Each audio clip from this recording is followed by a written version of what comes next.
In the introduction to his handwritten catalogue of the O'Curry Gaelic manuscripts that came into UCD's possession in 1909, T.F. Connolly observed as follows: "The manuscripts in the possession of UCD are neither as numerous as those of the RIA nor of TCD. In fact, taking them all in all, they total less than a score.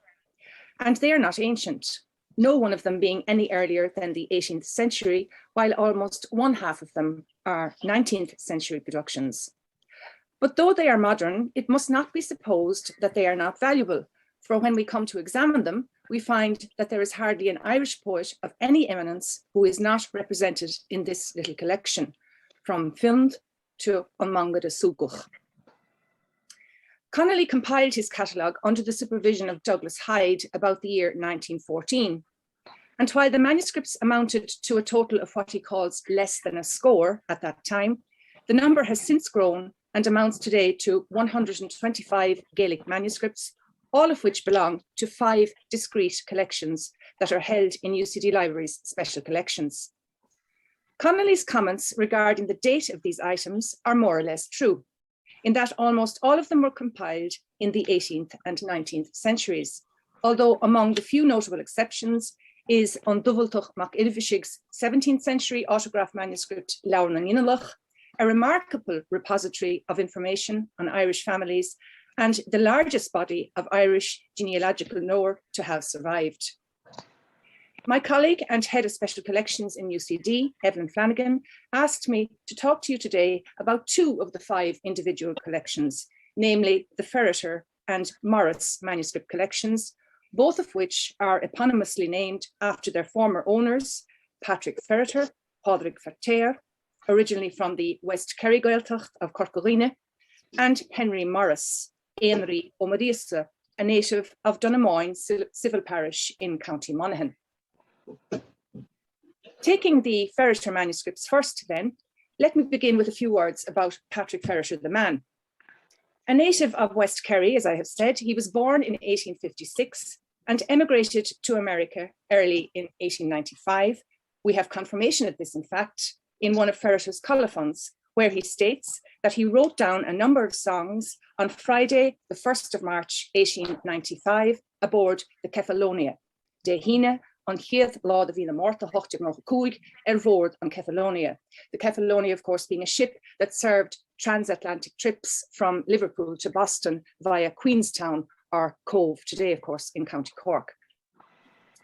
By the 9th of March, 1895, Ferriter had reached Massachusetts and was settled in 30 Bryant Avenue, West Quincy, as you can see there at the bottom. He brought to the New World what manuscripts he already had in his possession and continued collecting and transcribing scribal material in his new home, first in Massachusetts, in Boston, Chelsea and Quincy, and then in New York, where he lived from 1904 at 201 East 42nd Street in Manhattan, an address which Ferriter cites at least 3 times in his manuscripts, and you have one there on your screen. He contracted tuberculosis in the early 1920s, and by 1923, his health had declined so rapidly that he was taken to the home of his nephew, Michael Ferriter, in Chicago. According to his death certificate, he died on the 21st of July, 1924, and was buried 2 days later in the Catholic Cemetery of Mount Carmel in Chicago. His occupation at the time of death was that of proofreading, printing. As with traditional scholars and men of letters in 18th and 19th century Ireland generally, Ferriter usually had only evenings and Sundays available to him to make copies of sagas, original prose texts, poetry and songs. His day job in the US appears to have been that of an attendant or watchman of some kind, and we know, for example, from a note in one of his manuscripts, dated the 24th of June 1912, that he was by then working in Siegel Park in the Bronx. I say that he usually had only evenings and Sundays to focus on his scribal work, because we also know that he managed to take time away from his day job to consult and copy written and printed sources in a number of public institutions. For example, in July 1905, he was in New York's Astor Library, where he copied Old Irish poetry and prose from a number of printed sources in this public library's possession, including Charles O'Connor's four-volumed Rerum Hibernicarum Scriptores Veteres, volume 23 of Revue Celtique, and volumes 3 and 4 of Zeitschrift für keltische Philologie. This material forms the contents of Manuscript 18 in the Ferriter collection. We also know that Ferriter copied from manuscripts kept in one of the oldest and most distinguished independent libraries and cultural institutions in the United States, the Boston Athenaeum, which was founded in 1807. The Athenaeum acquired 3 Irish manuscripts in 1847 through the gift of Thomas Graves Carey, a prominent Boston lawyer and businessman who went on to serve as the institution's president in the years 1846 to 1859. We don't know how the 3 manuscripts came into Carey's possession in the first place, but the likelihood is that he acquired them in a single transaction from an Irish-speaking immigrant, one of many who from 1845 onwards came to New England from famine-struck Ireland. One of these manuscripts finds mention in the published Catalogue of the Library of the Boston Athenaeum 1807 to 1871. And this was probably how Ferriter first learned of its existence and, by extension, of that of the remaining 2 manuscripts in this institution's possession. Book requisition slips preserved in 2 of the manuscripts in the Athenaeum tell us that Ferriter consulted his exemplars at various dates between 1895 and 1918. Taken together, these 3 Boston manuscripts are important sources of both 18th and 19th century Irish poetry in accentual verse, auron, as well as fíneacht, or Ossianic poetry, so called because of its close connection with the tradition of the late 12th or 13th century Ogal of na Seanórach, or Colloquy of the Ancients. Ferriter's transcription of all of this material forms the contents of manuscripts 2, 3, 9, and 13 in his collection, now kept in UCD. Although the material that he ultimately derived from the Boston Athenaeum manuscripts is not exclusive, in other words, it is also present in other Irish manuscript collections, as for example, those in the Royal Irish Academy here in Dublin, there still remain, I believe, 2 points of further investigation which are of particular interest. Number 1, the matter of how closely Ferriter stuck to his exemplar, or is there any evidence, for instance, of any editorial intrusion or embellishment on his part, and if so, why? And 2, given the evidence elsewhere in his manuscripts of Ferriter's unusual orthography, itself, of course, a rich source of information on the variety of Irish as spoken in Corcorina in the closing decades of the 19th century, what then of the texts copied by him in Ferriter manuscripts 2, 3, 9, and 13? A third public institution frequented by Ferriter was that belonging to the American Irish Historical Society, which was founded in 1897 by Irish immigrants in New York to publicize the achievements of the Irish in the United States. In August 1919, a scribal note informs us that through the effort of my friend, namely Charles O'Farrell, and this is underlined on the top there, you can see Irish American Historical Society, and then he talks about his friend, Charles O'Farrell from Brooklyn. In other words, that Cahal O'Farrell or Adon Chahali Ariel there from Brooklyn. Through him, Ferriter managed to gain access there to a vellum manuscript, the only Irish manuscript in the Society's possession at that time, in fact, which contained a copy of the medieval Irish historical tract known as the Chronicum Scotorum. Other notes inserted into his copy of the Chronicum, now Ferriter manuscript 39, tell us that Ferriter spent from August 1919, and you can see that on the top right of the slide, from August 1919, and he mentions elsewhere then September 1922. So in that time frame, he spent those years transcribing it. His transcript is particularly valuable as the vellum exemplar itself that once belonged to the Irish American Historical Society has since gone missing. And so we have here part of the work's textual tradition, which we would not have today were it not for Ferriter's copy in Manuscript 39. From a colophon in this vellum exemplar, which crucially Ferriter copied twice into Manuscript 39. One example, and it's here on page 48, and it's within the red, I've enclosed it in red there for you. We learn that this text of the Chronicon Scotorum was transcribed by the famous 18th century scribe Mícheál mac Peadar in his 18th year from a manuscript he acquired from his friend Tomás, son of the Knight of Glynn, County Limerick, and written in 1611.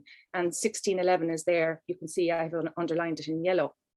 A date which is supposedly a slip or an alteration from 1711. Up until recently, this was accepted by scholars as authentic, but it is now thought to be a 19th century copy in the hand of O'Longhoin's grandson, Peadar. We have here then important evidence of falsified antiquity, which in itself provides us with a snapshot of manuscript production at that time in Ireland. Patronage of antiquarian societies and learned institutions like the Royal Irish Academy in Dublin, for example, could accommodate but a select few of the many scribes who were still devoted to the creation of unique handwritten books of Irish prose and poetry in the 19th century. Competition was intense, with scribes having to ensure that their work be noticed by an antiquarian readership. A fourth library frequented by Ferriter was that belonging to what he calls the Catholic Club, which I have underlined there in red. Known officially as the Catholic Club of the City of New York, its main purpose, down to the time of its official closure in 1964, was to keep alive an interest in Catholic history and literature. The club's collection of books and manuscripts subsequently ended up in 3 Catholic institutions of higher education based in New York: Manhattan College, St. Joseph's Seminary Dunwoody, and Fordham University. Patrick Ferriter visited the club's library in 1915 when he transcribed a devotional work known in Irish as mBailiúcháin, the Holy Life, from a manuscript which, he informs his reader, was written in 1736 by Cúchanacht Mac, which itself was a direct transcript of a late 17th century original written in Rome in 1694 by Éirinn mac Úrdail. This information is in Ferriter Manuscript 14, which contains a second copy by our scribe of mBailiúcháin, which he completed between 1917 and 1919 from a first copy that he made of the work in 1915. As the manuscript of 1736 by Mac and that by Mac Úrdail from the late 17th century, as well as Ferriter's own copy of 1915 have disappeared, the text present today in Ferriter 14 is of particular value in being the only complete one to have survived of mBailiúcháin.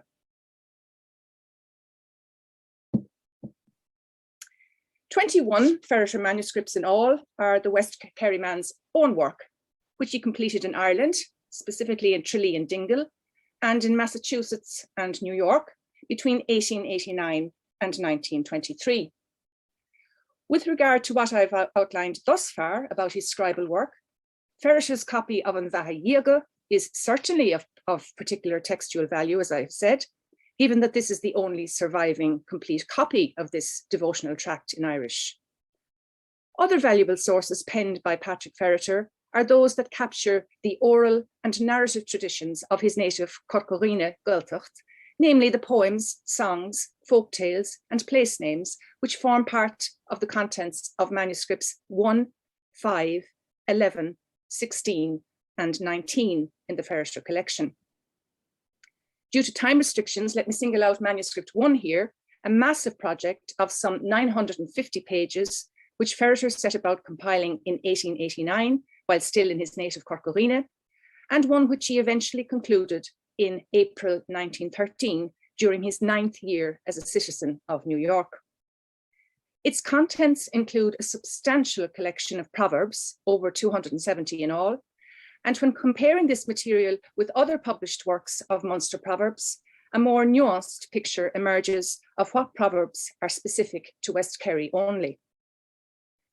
Ferriter 1 also contains copies of material from other manuscripts, which are either since lost, or if they have survived, they are quite fragmentary. For example, included here are copies of political poems that Ferriter derived in 1891 from a manuscript originally penned in 1813 near Milltown, County Kerry. The original seems to have circulated among scholars in Corcaghrine, and its final owner, the Gaelic scholar Pádraig Ó Siochrú, otherwise known as An Seoc, he donated it to the Irish Folklore Commission as was, or the National Folklore Collection at UCD, as it is now known today. A comparison between the 1813 manuscript as was and Ferriter's work, copied from it into manuscript 1 of his collection, confirms that his exemplar of 1813 is not the fragmentary item that it is today. Essentially then, Ferriter 1 contains valuable material, in this case political verse, that would otherwise be lost to us today, material that reflects the mindset of the local population in North Kerry, and indeed in Ireland generally, concerning contemporary matters of national and political importance. The rise of Napoleon Bonaparte and the power of the French in general in the opening decade of the 19th century certainly did not go unnoticed in Ireland, for example. And once hostilities resumed between France and Great Britain, a clear sense of hope was revived in Ireland as well, that this is most palpable in these Irish language poems, originally composed in North Kerry in the opening decades of the 19th century. A remaining 18 manuscripts in the Ferriter collection are not our scribes' own handwritten work. Ranging in dates between 1802 and 1889, 4 of these were compiled by immigrants from Ireland in their new home of New York. The remaining 14 were written by Irish scribes based in counties Kerry, Cork, Roscommon and Meath, and these were brought across the Atlantic by Irish exiles. It is not clear in all of these cases how they eventually ended up in Ferriter's own possession, but one of his notes informs us that he acquired 5 of them in June 1913 from the widow of a friend, and that he paid $80 for them. Now, $80 in 1913 is a considerable sum to pay for a man whose day job was a laborer or watchman. It amounts to approximately $2,000 in today's money, but it gives us some idea of the cost of such manuscripts at that time, and it also shows that Ferriter had enough saved in order to be able to purchase them. Of these 5 items, manuscript 20, for example, is an important source of over 120 poems composed by 18th century Northern poets. It was written in the years 1850-1851 by one of Ireland's most prolific 19th century scribes, Peadar Ó Gaillimh of County Meath.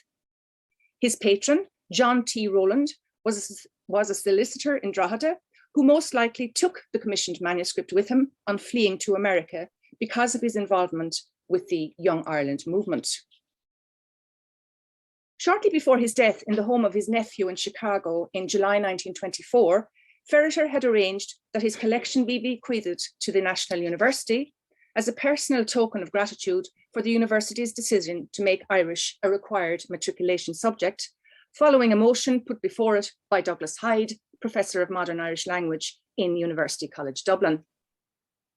In light of this then, I would argue that the Ferriter manuscript collection, 39 manuscripts in all, that this collection exemplifies the phenomenon of the exiled book and the book written in exile. And it is equally a rare example of the repatriation of Irish manuscripts, which in this case occurred in the autumn of 1924. The collection has yet to be catalogued, although I have provided a general checklist which may be consulted in UCD Special Collections website. I should also add that I have an article in nGaeilge volume 40, as well as an article in the American Journal of Irish Studies volume 15. And if anyone wants to get in touch with me about those, I have accounts, more detailed accounts of this particular collection, and you're welcome to send me an email if you wish. I now come to the Morris manuscripts, thus named after their collector, Henry Morris, or Éirinn Ó Maurice, who was born in 1874. He was an active member of the Gaelic League and was instrumental in founding the movement's first branch in his native County Monaghan in 1895, of which he was duly appointed honorary secretary. And having qualified from St. Patrick's Training College, Drumcondra, he took up his first teaching post in St. Malachy's National School in Dundalk in 1901. He soon made it up the ranks and was appointed by the National Board as Irish language organiser for all of Donegal's national schools. By 1907, he was working as a junior inspector, and in 1923, he was appointed inspector of the County Sligo Division. All of this, of course, meant that he was in a unique position to be able to seek out good speakers of the Irish language from whom he could acquire Irish manuscripts. Many of these, in fact, teachers themselves, were also in a position to inform him about where he could locate such items from owners who still had a good grasp of the Irish language. By 1904-1905, Morris owned 17 Irish manuscripts, and he provided a rudimentary catalogue of these, which he published in volume 14 of the Gaelic Journal. As we have it today, 27 manuscripts in all make up the main Morris collection at Special Collections in UCD. The university initially acquired some of these from Morris himself in 1928 and continued to do so down through the years from members of his family, who bequeathed the last of them to the university in November 1974. The collection still awaits proper cataloguing, although I have provided a general overview in an appendix to an article on the Morris manuscripts, which appeared just over a fortnight ago in volume 51 of the Leachtaí Chulum Killa series. I hope to produce a scholarly catalogue, another item on my to-do list in the future. So, taken in its entirety, two distinctive features strike me about the Morris manuscript collection.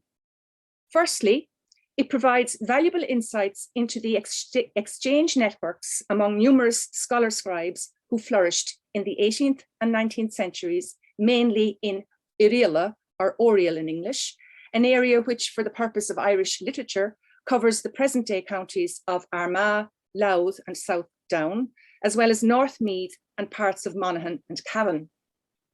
Secondly, the Morris manuscripts provide important information about the kinds of texts that were popularly enjoyed and indeed sought after for transcription in that particular area of Ireland during the 18th and 19th centuries. Putting that in perspective then, let us now look at some concrete examples. One scribe whose work is strongly represented in the Morris manuscript collection is Pádraig Ó Pruntaigh, or Patrick Prunty, who was based in Dundalk and who flourished in the years between 1712 and 1763.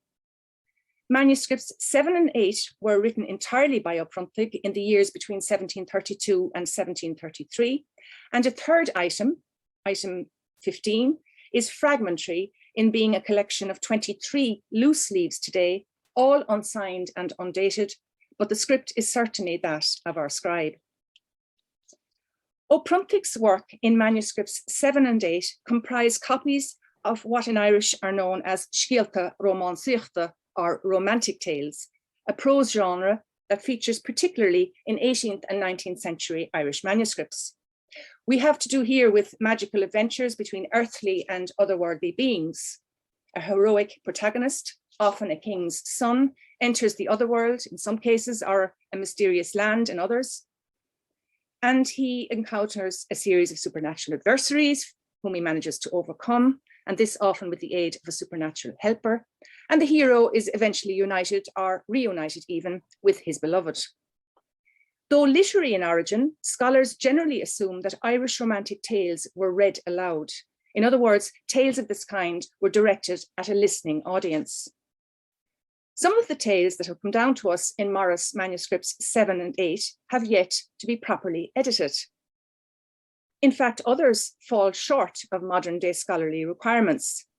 That, for instance, known as Achtra Chluineoirí na Heruadh, or the adventure of the children of the King of Norway, which was included in 1899 in the first volume of the newly established Irish Text Society. So there's no doubt in my mind. Sorry, Meidhbhín, I'm just Yes. giving you a 5-minute warning here. Yeah, It's I'm Margaret. coming to a close. Thank Yeah. you, Meidhbhín. So there is no doubt in my mind that O'Prontic's work here, even if it were not to form the basis of a textual edition, would at the very least have to be given due attention in any overall analysis and in-depth discussion by an editor of a given Romantic Tales textual tradition, textual transmission. As there is ample evidence that tells us that 18th and 19th century Irish scribes revised, corrected and amended at will, rather than faithfully transcribing their exemplar word for word, we would have to ask then, what, for instance, does the evidence in Morris manuscripts 7 and 8 tell us about O'Prontic's approach to his craft? As well as comprising copies of Irish Romantic Tales, moreover, this scribe's work in Morris manuscript 8 also contains one item in verse, namely a copy of that known as Árainn na Bradíle, the pilfering or thieving song, which is attributed to the Ulster poet Diarmuid Rua mac Muiredaig. Bradíl, or pilfering, in the poem's title here, captures the overall thrust of the poet's assertion that his beloved has stolen her many wonderful charms from the bees, the snow, the swan, etc. Although an example of a love poem, Don Gra, it is highly unusual in being slapstick in tone, almost to the point of being bawdy. Indeed, I suggested in my recent article in volume 51 of Leirthy Colm Kille that O'Prontic seems to have toned down the male speaker's candour of expression in one verse, and I have it here on the slide, where the reference by the male speaker there to the penis having dangled, don vod luishchin, has been amended to don vodder luishne, a possible compound meaning the deaf, oscillating one. This is not to say, of course, that the compound was already in the text of O'Prontic's exemplar, but I should point out that religious texts form the bulk of his scribal output, that he was also very familiar with the Bible, and crucially, I think, that of the 4 poems that have come down to us that he himself composed, one of them welcomed the appointment in 1738 of Bernard McMahon as Catholic Archbishop of Ireland. In light of this, then, it may be reasonable to assume that it was O'Prontic himself who revised the bawdy phrase in the text of his exemplar. And I'm just on the last page now, Margaret, so don't worry. Coming to the third O'Prontic manuscript, item 15 in the Morris collection, which as I've said is a fragmentary item today, as well as containing copies of religious prose works, it contains a burlesque poem of 18 verses, as yet unpublished, which is attributed to the renowned 17th century Munster scholar Shahrún Keating or Geoffrey Keating. Now, if the poem beginning Mográ féinhu is fua Marine was composed by this Munster man, it is highly unusual that the only 5 scribal copies of it that appear to have survived are all manuscripts that were compiled exclusively in Ulster. Of these, we find 2 copies in the Morris manuscript collection, O'Prontic's text, and that also in Morris 11. There are other scribes who feature here, for instance, O'Neill, whose work has come down to us in 2 Morris manuscripts.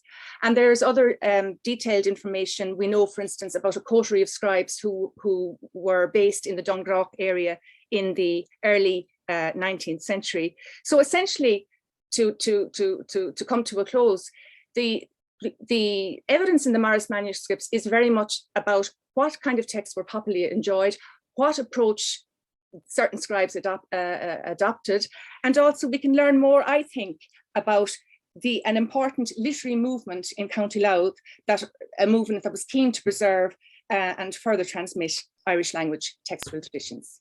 Thank you very much.